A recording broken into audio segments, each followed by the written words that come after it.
names and tones. Rows and rows of dusty books for the scholars to comb.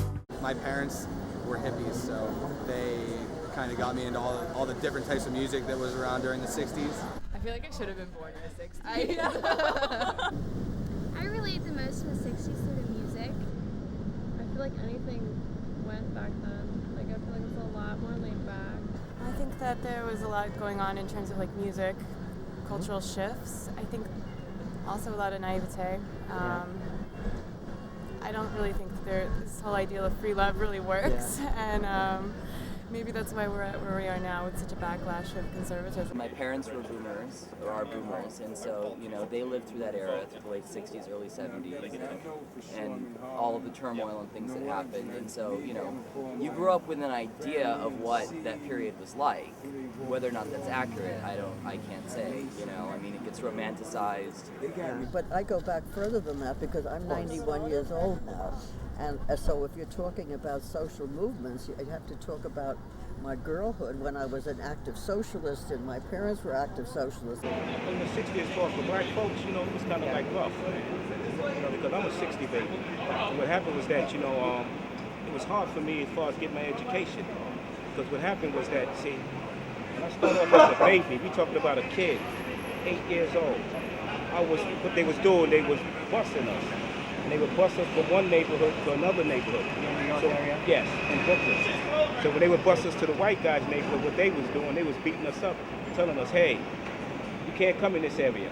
Starting in the 60s with drug and LSD and all that, hippie and everything else.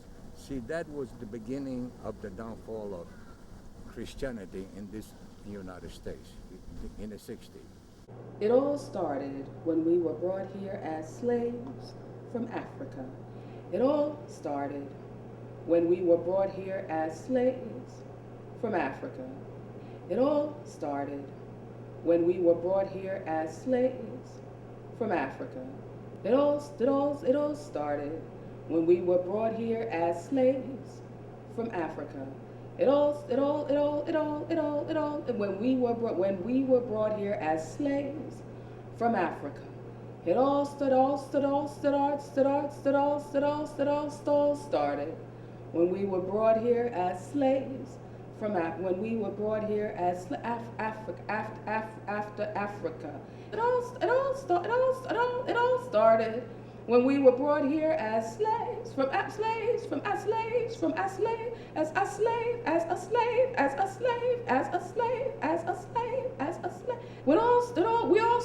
we all started when we were brought here as slaves.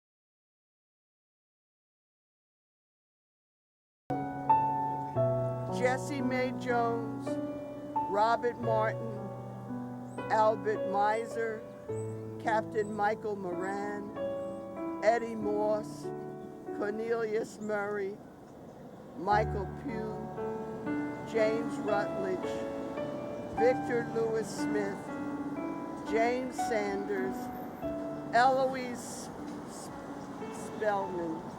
Eloise Spellman was in her house. She lived on the 11th floor of Hunterdon Street. The number of the building was 322 Hunterdon Street, and it was just up the street. It is no more. The building has been torn down. But she was the mother of 11 children. I, as a public health nurse, came to see her youngest child, who who had just been born. He was a premature, weighing only about 3 pounds and some ounces. When Eloise was killed, they didn't know until autopsy that Eloise was pregnant with another child. Had she lived, she would have had 12 children. The police back at that time was very racist, as I recall, back in the 60s and 70s. You know, they weren't cordial or friendly. You know? If you were in a neighborhood that they felt you didn't belong in, they would pull over and have to. Grandmother, she's from the riots in 67. She had told me about it. She was like, yeah, it was like tank trucks coming down the street. People were like breaking stores. She said it was crazy that they didn't go outside for our drinks and stuff. In the state of New Jersey, people remember the Newark Rebellion because it was probably the fiercest in terms of the way it was put down. But there was an uprising in every major urban area in New Jersey, either in 1967 or in 1968. That abuse comes from slavery. There's no way you can just end that. You have to continue to work to change those circumstances. You can't just wave your hand and say, okay, slavery was dead and it's no more. Because those things, you know, the poverty, the kind of lack of education, the unemployment, you know, it's at a lesser level, certainly, but it still persists in the black community. It still persists.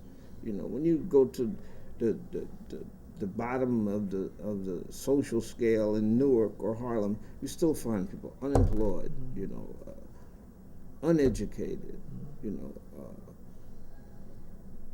and really in deep kind of frustration about what they're going to do. They don't understand it, you know.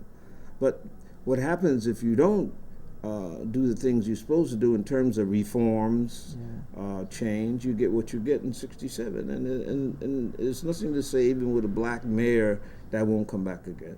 You know, the color is not going to change the color of the exploitation.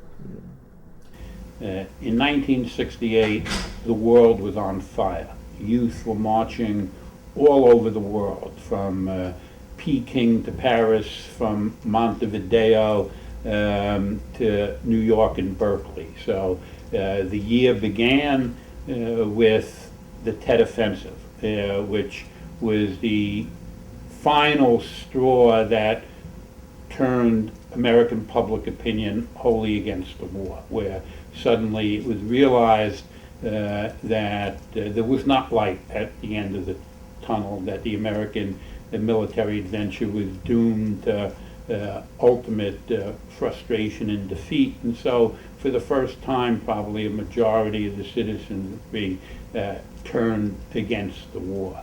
In the early spring of that year, Martin Luther King was assassinated, and of course riots broke out all over the country. That was the background, though in fact what was going on at Columbia before that had a multi-year history. The Columbia was one of a consortium of Ivy League schools that was part of the Institute for Defense Analysis that was involved in doing secret military research. So the ties of the university and the war machine was not something abstract but very concrete. Simultaneously, Columbia was a rapacious landlord in the community and had managed to strike a deal with the city of New York that was prepared to turn over public parkland in Morningside Heights, one of the only parks available to the Harlem community, and it was a portion of the park was being seized by Columbia to turn into a gym for the university. And then just as evidence of the complete callousness and insensitivity, because it was public parkland, they felt they had to make some nominal showing. They decided they were going to give the community access, so they would create two entrances, a door at the top of the park for the students and a back door at the bottom of the park. So you can, the imagery of Jim Crow and separate entrances for what was essentially the black community and the white students was pretty stark. The climate in which the Panther Party was coming to being in 1966 through coming into being 1966 through, let's say, 1969, that 3-year period, was a period of great political turmoil, great political struggle in the United States. It was a period in which the civil rights movement morphed into a more militant black liberation movement, a period in which we would see the formation of some very powerful black nationalist organizations, a period in which we would see the legacy of Malcolm X taking on new forms within black America. A period in which the black student movement, both in terms of the high school and college scene, would take off with thousands of young men and women engaged in daily struggles on campuses. Also, you had a great upsurge of white student movement occurring on campuses and in the high schools against the war. I became involved in 1969. I was a freshman in college. I had actually entered college. I went to a fairly conservative Midwestern university as an engineering major, Purdue University. I entered college as a hawk on the Vietnam War. I'm the son of a Navy officer. And so I was basically taught that these were things that you had to do sometimes. If you were the good guys in the white hats, you had to stop the big bad communists from taking over the world. And you know, I grew up with these maps where there would be red, sort of like, almost like red paint was being splashed onto the map, and these were supposedly the areas that the communists were in danger of taking over. And so there was this whole mentality of the worldwide communist movement, which we also now know was a deception. There was a lot of different pulls and tugs even within the communist countries. And of course, with Ho Chi Minh in North Vietnam, that was basically an independence movement. It really didn't have to do with communism or anything else. It was a long-standing struggle for independence, you know, not to be dominated by any outside country, whether it was France, which tried to do it for many years, many decades, or the United States. So, you know, I got involved in 1969. I was on campus, and Dow Chemical was recruiting on campus. Now, Dow Chemical was the maker of napalm. And students were protesting in front of Dow Chemical with big blown up photos of napalm children. And it made me really stop.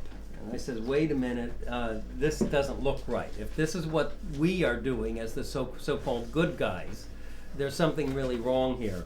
You had the creation of the Students for a Democratic Society, which was one of the most militant, if not the militant, above ground white student group in the United States. You also had the creation of the clandestine group, the Weathermen, or the Weather Underground, at the same time. You had a great upsurge between 1966 and 1969 of the women's movement. The feminist movement got its start for the third time around in a much more militant form on the campuses where there was great black student actions and great anti-war efforts, and so the women, particularly white women, began to see their role as being more of a free, politicized being, as opposed to being a future housewife kind of thing. I was in college from 1969 to 1973 at the University of Wisconsin, and which was a very activist school in a state with a long tradition, a long leftist tradition. La Follette, it really went back to the 1800s. But then, so there was already a sort of matrix, which I didn't know at the time. I was getting high in writing. But the gut feeling of the revulsion toward the war, and it was immediately after my experience was especially after the invasion of Cambodia. I was born in 1955, so I was a young kid when the 60s began. but they really influenced me. I think the biggest thing was the idea of freedom and the idea of recharting a course, not only for the United States, maybe even secondarily for the United States, although that's what I was most interested in, but for the world. So that there was this idea of worldwide revolution, the idea that the downtrodden could have a place. I think what happened was after, in a very simplistic way, after World War II, and there was this idea of security, and then Cold War, and then it was, okay, how can we liberate ourselves? Certain people, Jews in the Holocaust, other folks have been liberated. Now, how can we liberate ourselves from a return or being mired in a conservatism? So that really appealed to me as a young kid. When I arrived in New York, just having turned 17, within 6 months or 7 months, I knew the whole history of art in downtown New York and the lineage that went back to the 1800s, and this you picked up just from the street. This was not like I took a special class somewhere that taught me this. This was part of an oral tradition that had gone on most likely for centuries. It was very clear to me at that time, considering the women's movement had just begun, that I was not just a painter, but I was a female painter. And previously, women did not like having their work exposed, particularly as female work, because I was brought up in a period, it's probably hard for you to imagine, where being to write like a woman, or to talk like a woman, or paint like a woman, or drive like a woman, this was all considered an insult, a way of trivializing your work. So women were trying not to show that they were gender identified. And so when we came along, my generation, in the early 60s and 70s, when we began to produce our work, I know in my own case, it was very clear to me that I was not only a painter, but a female painter. And so my concerns became part of the language which I was expressing. And I think that that is a very important part of what happened. The people who were doing abstract work were not affected, but those who were doing imagery and were not afraid to put forth gender-identified work, not afraid of being censored, which we were, or being kept from certain rewards if we did sexually explicit work. We were in Andy Warhol, to drop a name. We were making Lonesome Cowboys in old Tucson, Arizona. And we're going through Phoenix, and these kids are lined up to go to Vietnam. And I was too chicken shit to yell, "Don't go!" Hell no, don't go. I felt so, anyway, but it was too spooky, and we were out in the West, so who knows what might have happened. The Black Panther Party in Harlem, in its first incarnation, one of the first things we did was to cull from the 13-point program of the Organization of Afro-American Unity, Malcolm's group that was pulling together. He had a 13-point program. To cull from that 10 points, put together a 10-point program, and to try to attract people, and it wasn't that difficult. People were gravitating to the party. We were also engaged in the community, in the struggle in the community to gain community control over the public education system. And it was particularly manifested in Harlem by the IS-201 struggle, which is the name of an intermediate school. The people in the community, particularly immediately around the school, hated the school because the New York City public education system built a school with no windows. Because it was, in their minds, Harlem, the kids would break the windows, and so the building was built, it's still there. It has literally no windows. The only windows that exist are in the hallways, and there's slits. And so you have this brick block, and it's also elevated so that it was like storm-proof, so to speak. I was one of the 12 leaders of Columbia SDS. I was actually the first student to be tried by the university in the aftermath of the Columbia Rebellion.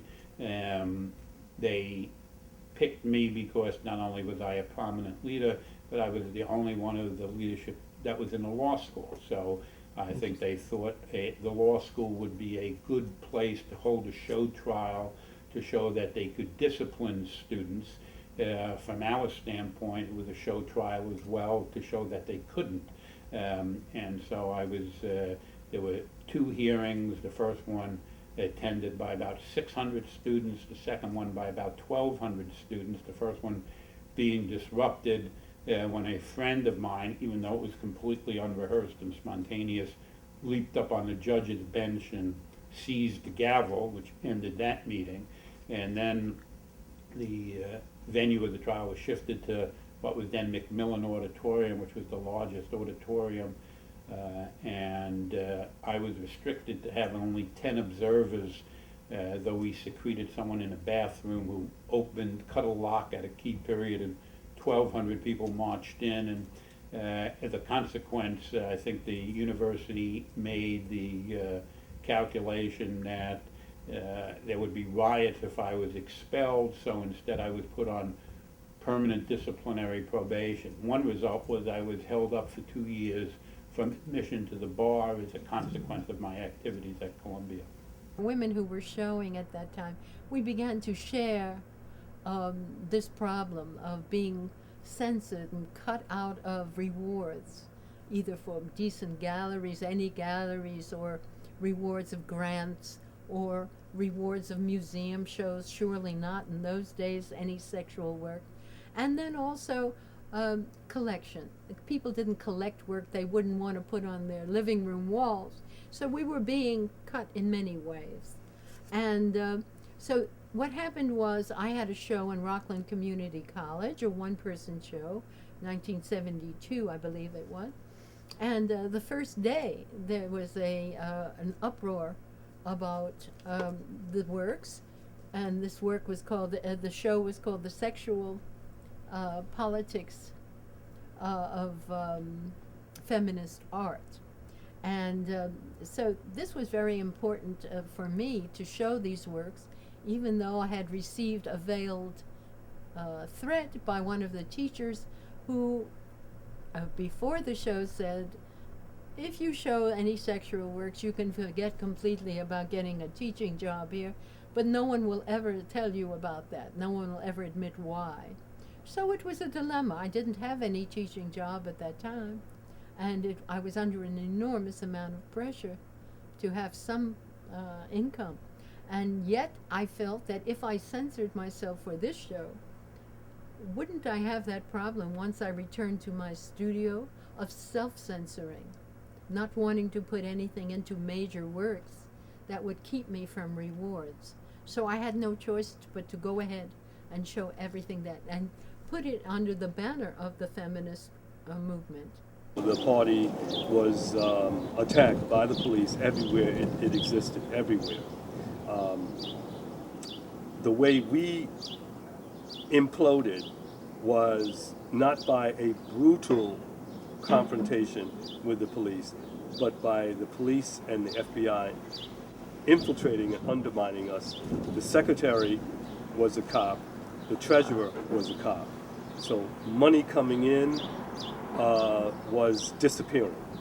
I'm sitting in the office seeing money come in, and we couldn't pay our rent.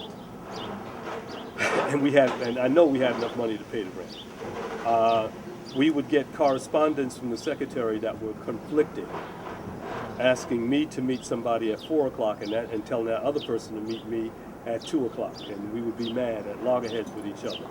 And what I did was, after the show, which was fortunately kept open, many people wrote in and so on, and the school behaved beautifully about it and tried to keep the show open no matter what. The art department and the school were wonderful. And after it was all over, I returned to New York, and I opened the area of starting a fight censorship group among women. And I did. I invited people here and to this studio of mine, and I needed to say something to them to propose what we were going to do. And so I prepared a talk, just scribbled on a piece of paper. And that talk became reprinted all over the place in Sarah Lawrence College, in the New York papers, and so on. And basically what it discussed was how we were not going to self-censor. We were not going to self-censor. We were going to proselytize and show our work and talk about how women thought open sexuality and discussions of it were wholesome. And previously, we had gotten the idea that it was always unwholesome. It was only in the pornography areas and the ads in the back of papers and things like that. And we believed our imagery, as well as our own sexual lives, were wholesome. It was different than the patriarchal interpretation of sexuality. And so we were fighting for our lives, in a way, fighting to have our lives in our work.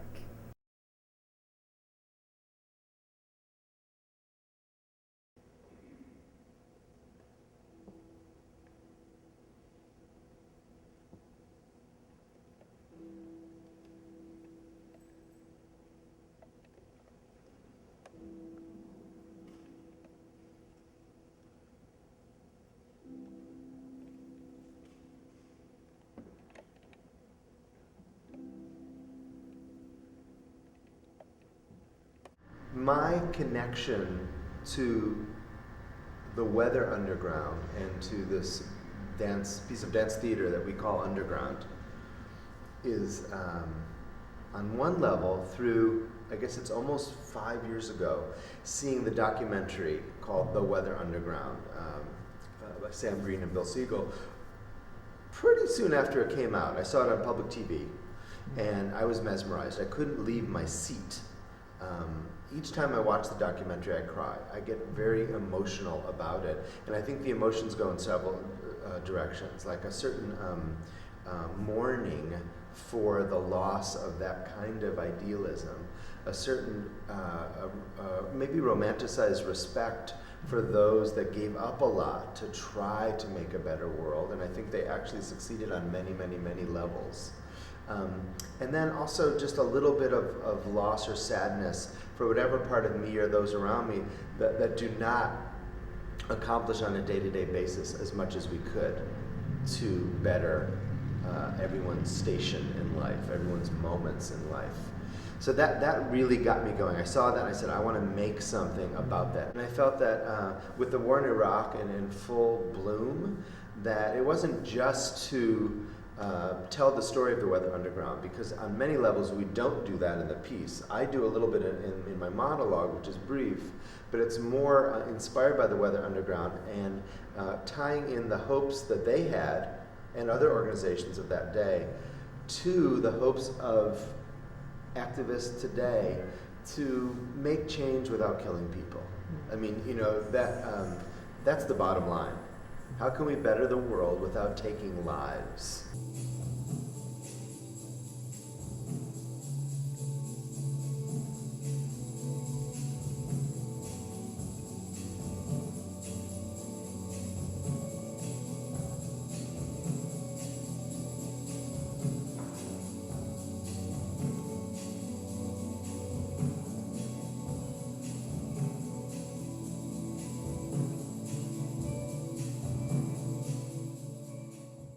How I would relate to the culture of the 60s today, for me, is kind of looking at my parents and reflecting on the stories that they would tell me about growing up, going to all black colleges. Both of my parents went to Central State at a very pivotal time. And my mother, you know, she had the choice of going to Dartmouth, which is a predominantly white school, or going to Central State. And she was telling me a lot about her experiences in high school, being in these honors classes as one of the only black people in those classes, and having to deal with not really feeling accepted and not letting her voice be heard. And I think it's really important to kind of think about today and in terms of how much we are being present, especially in looking at this piece Underground with David's. How much are we making our voices being heard? And how do we go about doing that? So I think in reflecting on the 60s and now, it's all about really being present in whatever that time is. So in essence, really taking note of the time that you're in and what's going on around you and how you're reacting to the things going on around you. I remember my parents talking about the 60s, and my parents were both like really conservative people, and their whole take on the 60s was that it was a very small portion of the society that were like the hippies and the social progressives, and regular people weren't like, you know, burning and doing Bill Ayers. In fact, my parents pretty much vilify the Weather Underground. And like, I mean, as an example, Jane Fonda, like if she comes on the television, my mother turns it off immediately because of the things that she said about the Vietnam War and about you know, sort of pacifism and her relationship to the Viet Cong in particular. I was living in Europe. I was living in Spain in 2003 at the beginning of the Iraq War, and the images that I was seeing through BBC and other European channels were very graphic of what was going on in Iraq, and I could not believe that people weren't in uproar here. And I was in college. I couldn't believe that at universities people were not stepping out of class. They were where I was at in Spain, and here people were asleep.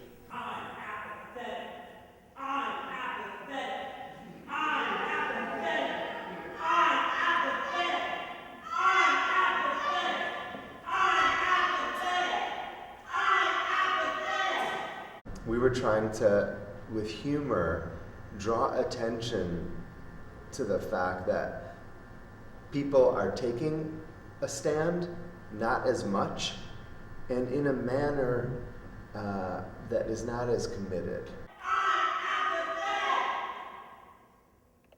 We do see a very different peace movement now. And I think the biggest difference, to my mind, is that it's no longer primarily based on campuses. So that even though we're close to a university campus right here, we're just a block away from the main gate of Princeton University, the majority of our support doesn't come from the university. We have very little involvement, as a matter of fact, from the student community. The majority of our support actually comes from the faith community, from people of conscience. Now kids are racking up hundreds of thousands of dollars in college debt.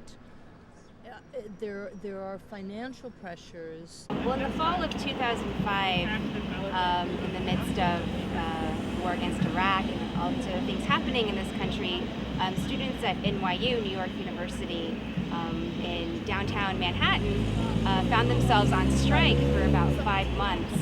And what it meant for us to be on strike is we all have teaching as part of our job here, as part of our training as PhD students. And that's what they pay us for. They pay us to be in the classrooms. And it's just barely a living wage, really. We don't get that much money. But hundreds of us decided to give that money up and go on strike because the university, which is one of the most corporate universities really in the world, it's taken a leadership role in trying to become a business rather than an institution of higher education. The university refused to recognize our contract, that we had a labor contract that protected us in the classroom, covered our health care benefits, made sure we were getting equal treatment and fair hours, fair wages. It was the first contract of its kind in this country for a private university, so NYU was already a leader in that regard. In terms of organizing in traditional collective bargaining sense, the ground has been shifted out from under the graduate students because NYU being a perfect example, at a point when there was a slightly more pro-labor National Labor Relations Board under the Clinton administration, they recognized the right of graduate students to organize, and the university, in fact, was engaged in collective bargaining with them. As soon as Bush came in and the National Labor Relations Board governors changed, and suddenly they no longer recognize those rights. These elite so-called liberal institutions were quick to take advantage of this shift, and suddenly no longer were willing to recognize those rights. First, the faculty were divided, but there were a lot of hardcore, faculty who were from the 60s and 70s. That's when they grew up, and that's when they decided to pursue the careers that they've chosen, and educating the young, really fostering idealism on university campuses. And these were the people who really supported us at first. But then there are also other people, like the administrators. And here at NYU, they're really proud of the kinds of people they have on staff. They have a couple of people, and I won't name them by name, but they're really famous in sort of queer history and lesbian history in this country. And these are the people who actually were against us, and that really surprised me as a young lesbian of color. I'm Chinese American, and there are these women who I'd always admired who suddenly were my enemies. And for some reason, we weren't communicating across that gap, and that really made me upset. They didn't understand that we were all here fighting for basically the same things, fighting for recognition, fighting for dignity, where we work, where we live, in our community, fighting to be recognized as equals. So these particular veterans of the 1960s and 70s, I'm actually really disappointed in, and it was really eye-opening for me. From the late 70s onward, particularly, into 1980s on, is the systematic removal or isolation of progressive college faculty members. And then also the attrition, some of us retire, get old and they retire. and so they're replaced by Condoleezza Rice types, conservatives, who come in there. And so the students are not, they don't have an intellectual base or very small intellectual base on the campus that's mature to mentor, to nurture this activism, this kind of militant activism, so that you don't have that. College students are, for the most part, trained to be like little mice. So many of the college students we meet are like children. They're like little children. It's very depressing. They have no idea what's happening in the world. They're so focused on their little tiny college life. And then we meet the exceptions, and there's always exceptions. In every school there's exceptions, but it's a very small minority. And then you can go to a radical school like Oberlin or something like that, and that's the reverse. But those schools are so few and so far between, and they're all extremely expensive. I don't know any state school that you could say this is a radical campus.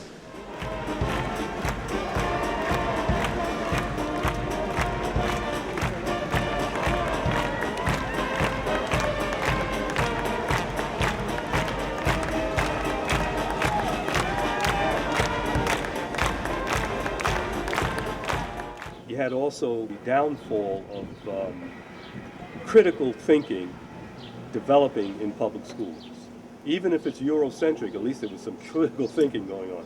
And that no longer happened, particularly by the 90s when the educational industrial complex shifted the way people are assessed to testing, high stakes exams, which was is a multi-billion-dollar business. These high stakes exams do not require one to be critical thinkers.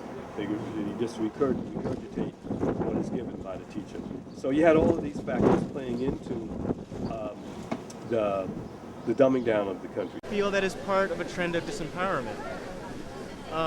If you look upon the 60s, 70s as a period in which people empowered themselves and each other through cultural exploration, political activism, and so on, and spiritual awakening, ever since then, there's been a concerted effort by the commercial sector, as well as the government, to disempower the public, and to impress the public with the message that we're all been one happy family. So we just need to cooperate and just get along.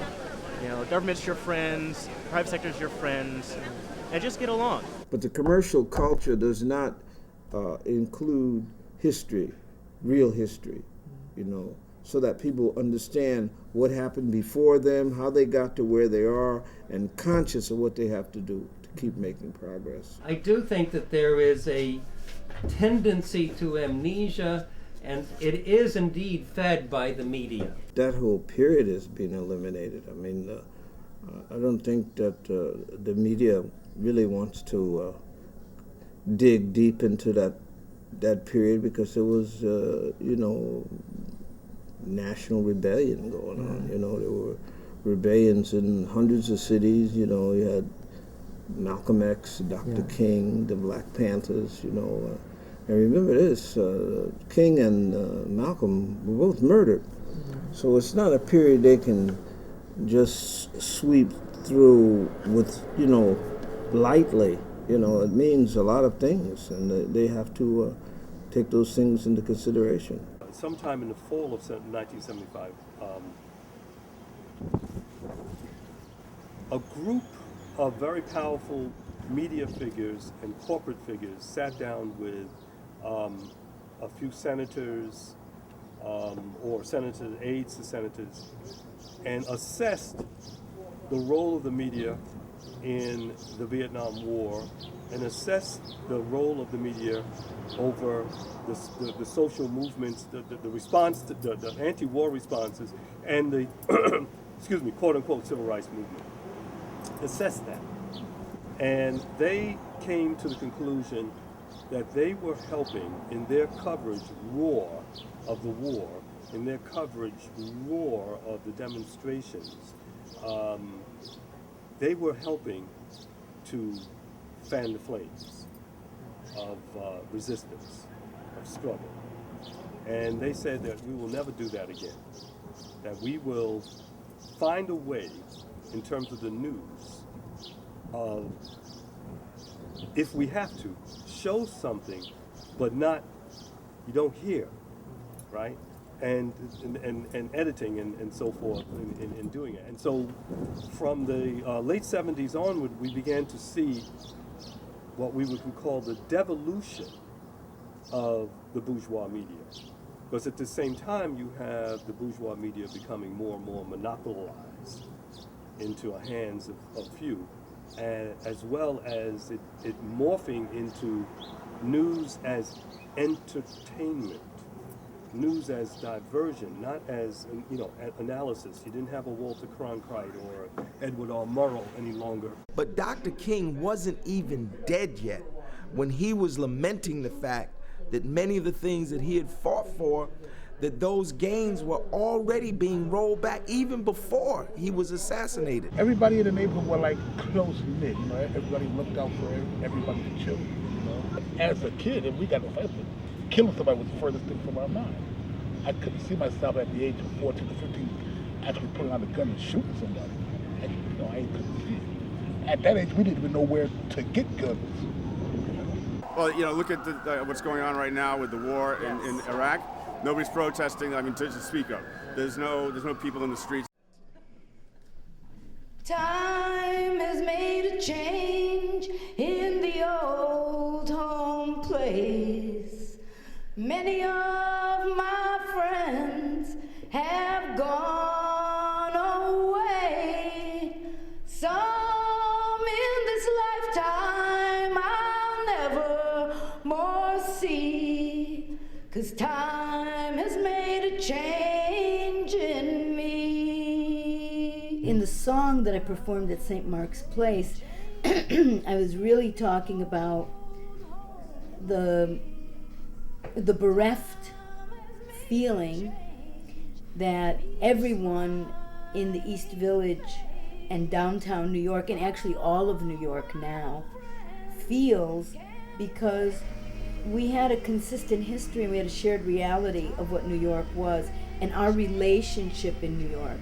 And now people have come with this great appropriation. So people who are in New York 3 months, you know, feel like, well, they know New York, they're here, and oh, it's so easy to live here. Of course, anybody who are kind of outsider personalities, who were intellectuals, were, of course, always drawn to art. And do you believe this incredible pounding of the gentrification of this building that's endless? Because now they're going to make this building safe for yuppies who need to see everything very smooth. Like they took away, it was a very old, this building is like from 1829, and it's a really a rough old building, you know, with windows on all four sides of the building. They took away the staircase. That was an old wooden staircase. Now they made this kind of steel staircase, you know, that's fireproof, which is great. I arrived from Los Angeles a month ago, and there was no staircase. I couldn't come in my own apartment because they had removed the staircase without saying, oh, on this day, by the way, from 9 to 6, there's no, you know what I mean? They don't feel, because we pay low rent, they feel that we are like really animals, and we don't deserve any kind of consideration because they're so angry that we're only paying a little bit of rent, but they're preparing the building for people who are going to pay $3,500 or $4,000 for the same space that we pay $500 for. But and I'm paying $265 for an apartment, and this Bloomberg, this billionaire, building affordable housing. Affordable housing means my apartment would be $2,000 a month. And I'm, you know, if that happens, I'm out of here. And I've been there 27 years. And a flag just went up across the street. No way we're here to, hell no, we won't go. And that's very scary. They're doing all of Ludlow Street. 26-story buildings. A lot of people are being driven out, you know, they're moving. 3 people in our block, one next door to them, diagonally across the street. They all moved in the last 4 months. They're going back to the south. Time has made a change in the old home place. Time has made a change in each smiling face.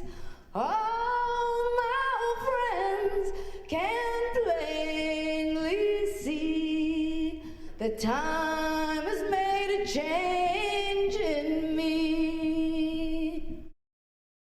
One of the things that one of my friends talk about is how, like, our generation, we don't have any of the great artists that they had back then. I feel like now the younger generation is just like, they kind of don't want to, maybe they are like in denial about it that's going on. Like don't want to deal with it. I think your voice carried a lot more weight than, like, you know, just the effort for the common cause was a lot stronger.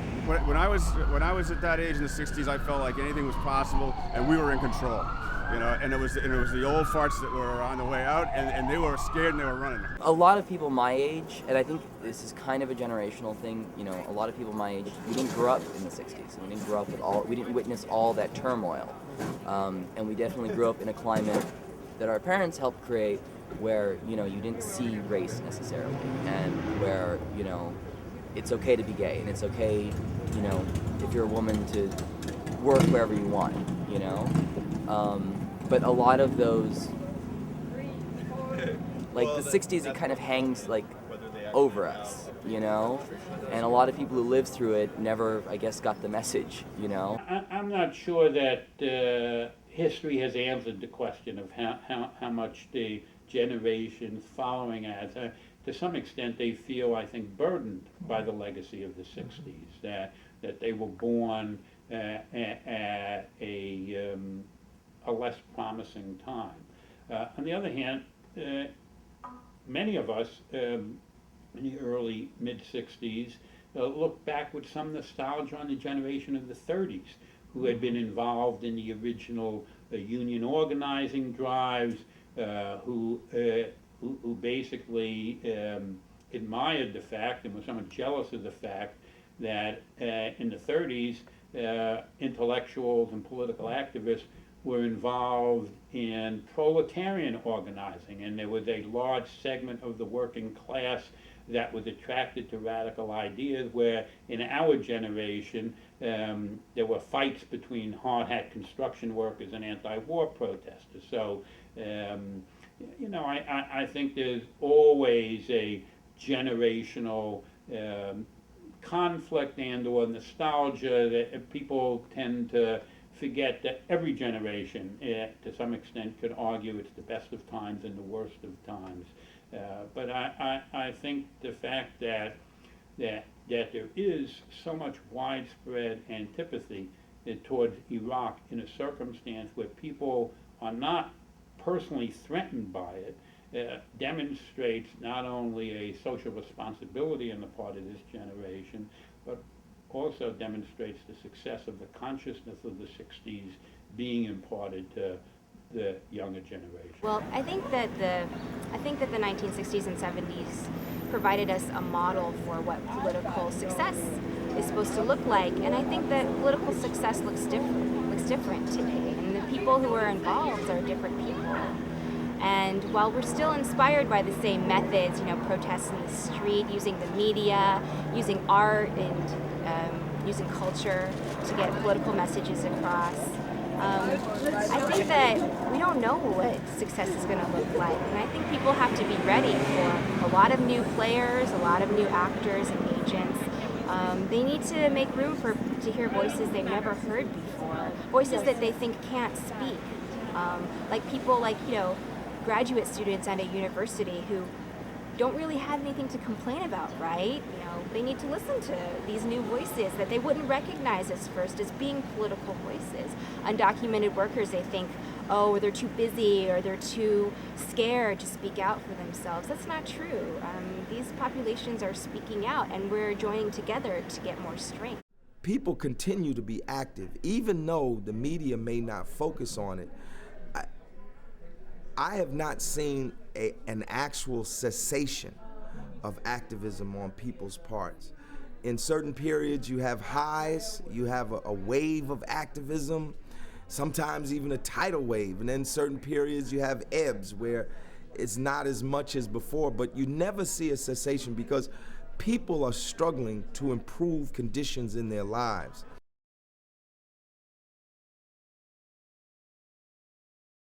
We have to stand up and fight back.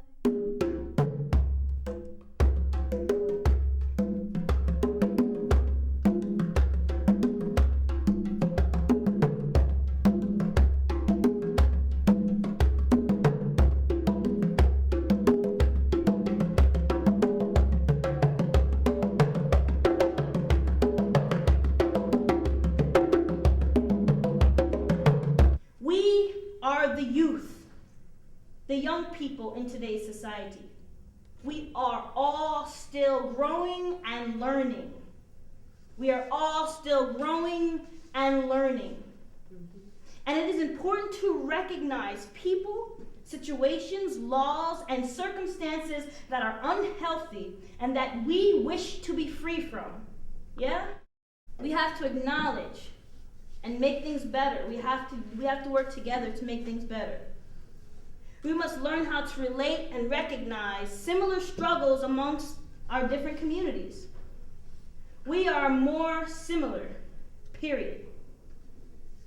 By combining our efforts, we have the power to make necessary changes. Realize that focusing on our energies on our differences keep us divided. And divided, we do fall.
reason I support Obama is primarily because of the war. My brother's been to Iraq twice, and he may go back a third time, and Obama actually opposed the war from the beginning, and as did I. You know, I knew that the war was a farce from the very beginning, and there was no reason to rush into it, and so I appreciate the fact that he stood up against it from the very beginning. Yeah, I support Obama because he's been against the war from the beginning, and that's been very important to me, and one of the biggest mistakes we've ever done as a country, and I think it took a lot of courage, because back then, in 2002, when it started, you know, you were called a traitor if you came out against the war, and he had a lot of courage to, you know, and I remember that, because I was against the war from the beginning. He's been opposed to the war from the very beginning, and to me, I think consistency is important on this issue. Why do I vote for Obama now? Because he's an intelligent person who stands for the principle, and I really appreciate his foreign policy. Not just to end the war in Iraq, but to end the mentality which has led U.S. into all the wars. Now, in his speech when he opposed the Iraq war before it started, it was interesting because he started that speech by saying, "I'm not a pacifist, but this war I'm against." He was a community organizer. Community organizers basically bring together a bunch of people, find out what's important to them, then they invite politicians to come to a meeting, and they invite the media, and they stick a camera in their face and they say, "Here's the problem, what are you going to do about it?" You know, and so it's more of a ground up pressure on politicians to do things and to make change happen. So to me, that's the ideal model of democracy. Racism and sexism and homophobia all are still very prevalent in this society, but we're moving away from it, and I think, you know, I think Barack Obama is a person who would help further the discourse along faster. I feel that he has a calm sense of hope and inspiration that we haven't seen in a long while. In the bourgeois media, you know, there's an attitude to be dismissive of the 60s as some sort of youthful acting out that really flamed out. And I think this overlooks the fact that even though we're in and have been for the last 15 years or 20 years, or actually since 1980, in a period of what could be called counter-revolution, this sort of reactionary upsurge initiated by Reagan, who kind of ran in opposition to the legacy of the 60s. I think what's overlooked is the success, the wild success of the 60s, not so much in specific political terms, but in terms of shifting the entire social, cultural, and political paradigm. The possibility of a woman president, of a African American being president. These were inconceivable things 40 years ago. See, people think of history in episodes, but history is not really episodic. It's a process, and you just make an artificial beginning and an artificial end, and you call that a chapter. But history is a process. There are no easy and quick victories when you're struggling for peace and justice, but if you stay with it, as Dr. Martin Luther King did and so many other people who have struggled, the women's suffrage movement, of course, took over 60 years to succeed at gaining the right to vote for women in this country. So if you are willing to engage in long-term struggle and not sort of give up and lose hope because you don't get quick and easy victories, then I think over time you do see results. Well, again, the American people have to decide politically, because apparently we you know, in voting, when we vote people who make laws, we forget that those people are the ones that make it difficult for integration, desegregation, and I think people forget, for some reason, as smart as the American people are, we somehow, you know, put our foot in the grave by just voting for a political machine that kind of goes against that. You know, the New York City Council decades ago was elected proportionally. And as a result, we had people like Ben Davis, a communist, a black communist from Harlem, on the city council. So those changes are a long way off, and if they come, will come on the local level and hopefully move their way up. The two-party system is not going to dismantle a system that has served both of them so well. To really change, you need education, employment, culture, recreation. And that's the culture that people have to create. That's a people's culture. That's what we mean by people's culture. You have to create that yourself. You know, Murdoch and ABC, PBC, I mean, CBS, they're not going to create that kind of culture. You know, they will try to use it later in commercial versions of it, but you have to create that yourself. And that's what's lacking in this country is cultural revolution. I think we need a new cultural revolution. I think we need a revolution, period. Cultural, social, political, economic, and my hope is that such a revolution could be achieved through political and peaceful means. But people are going to struggle. They are not going to accept a further decline in the quality of their life. They're going to fight back. And I hope that we'll be able to build the kind of people's movement we need for the 21st century. People don't seem to understand that the counterculture was art. There was an architecture behind it, that people created the possibility for the counterculture, that it was a long-awaited dream that people had worked for 10, 15 years before. I mean, the Living Theater started in 1941. I think people have to learn to be more open-minded and not give, different racial stereotypes, not go along with the stereotypes and accept them for what they are. Not for what they see on TV or in the movies. Right. Because like you do have some positive kids out here that are trying to do good for themselves. Trying to do better. Like the 3 kids that were killed in Newark. They were on their way to college. The more educated you are, the more you're going to want to do something, but there's still a yearning to let everyone else do it.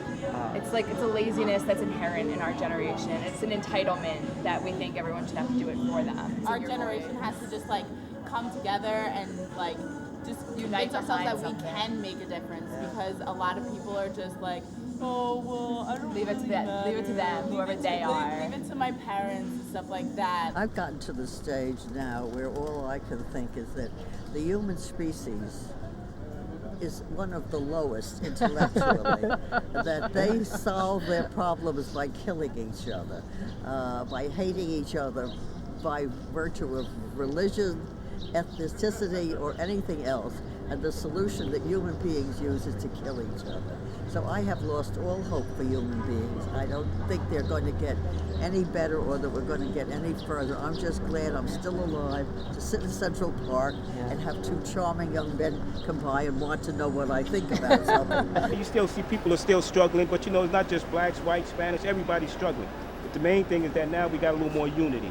And the main thing now that we can look at is that, you can do it if you want to do it in America. I should tell Martin Luther King said, and we gotta have a dream. Basically, you could just go to school, do what I do. I mean, I'm going to school. I go to Essex County College, it's right in Newark. I think artists have been real leaders, societal leaders, even if they haven't held offices and haven't been held up high. Is that I think the questioning that happens in a cafe after a show or in the theater or a month later, I feel that that's where it can start. And then, funnily enough, those questions do get to the legislative floor. Those questions do get to places where things can be decided and changed. And even if they don't get to the legislative floor, they become part of the mores of the culture, and things shift. Even the things that we thought would never shift begin to shift because it's change and it's culture and it's time. So that's why I feel that we need to keep questioning, keep talking, keep discussing, keep acting. And we're going to make mistakes, and we're going to do things that don't work and that are wrong. But it's all part of the process that gets us to just a little bit more enlightenment, just a little bit more humane behavior. And I think that art plays a very, very crucial role in that process. I think we don't understand how programmed, that there's nothing in the world that supports your individuality. The greatest accomplishment is to become human. That's the great challenge in being born a human being, because you become human. You're not born human. You have to develop the elements of being human. And these are very uncomfortable and very unpleasant experiences that you have to go through, because a life cannot be downloaded. You know, you can't, it's not an instantaneous process. It's the adventure of becoming. That is what is the real extraordinary gift of life. The human beings, and I just said, I've given up on human beings. Right wing, left wing, or middle. They're no good. Get a dog. We're like the next generation to come up. Like if we want to make something change, like we have the power to do it. We just have to realize that we can do it. It's a confidence thing, it's a maturity thing, and it's a matter of wanting to do something or not.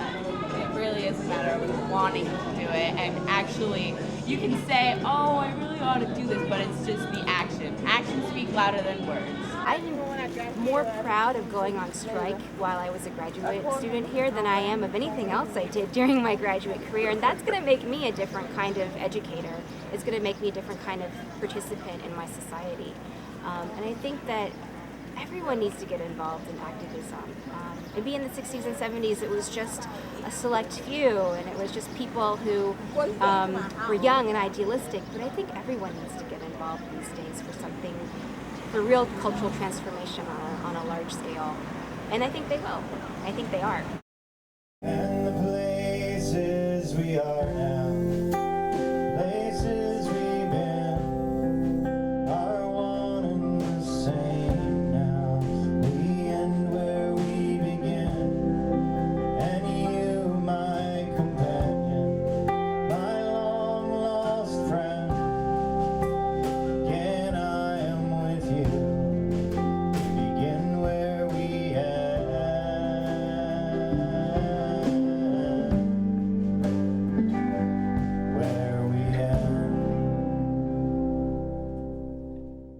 This was the street where Miss Spellman lived, and she lived at 322 Hunterdon on the 11th floor.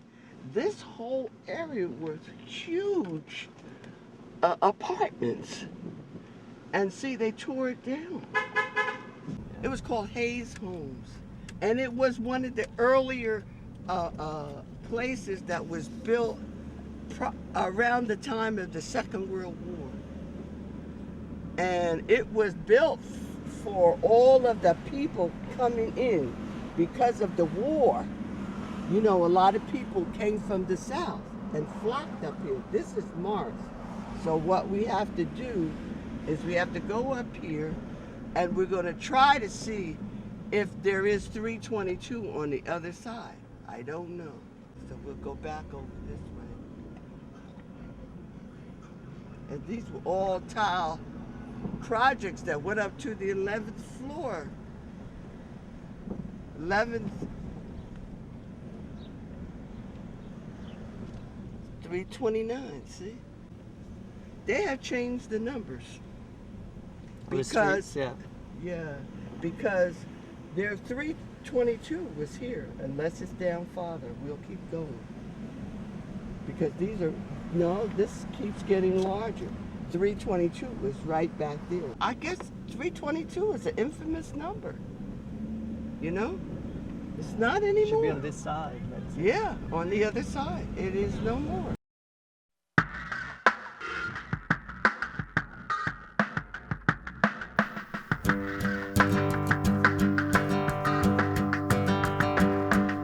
The history of the world is told in lines laid down in reams and tomes. Rows and rows of dusty books for the scholars to comb. Digitized and organized, each one in its place.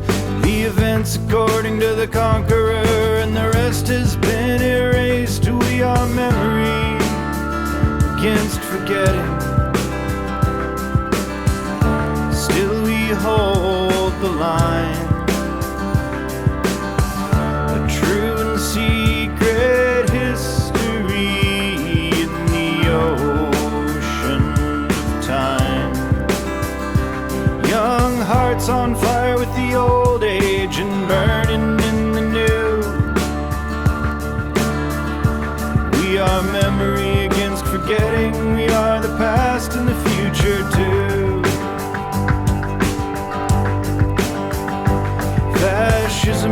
start in 33, nor did it end in 45. As cancer infects the souls of men and its tumor grows and thrives. For years lying dormant, asleep but still alive, like hibernating hornets, till someone kicks the hive. We are memory against forgetting. Still we hold the line, a true and secret history in the ocean of time. Young hearts on fire with the old age and burning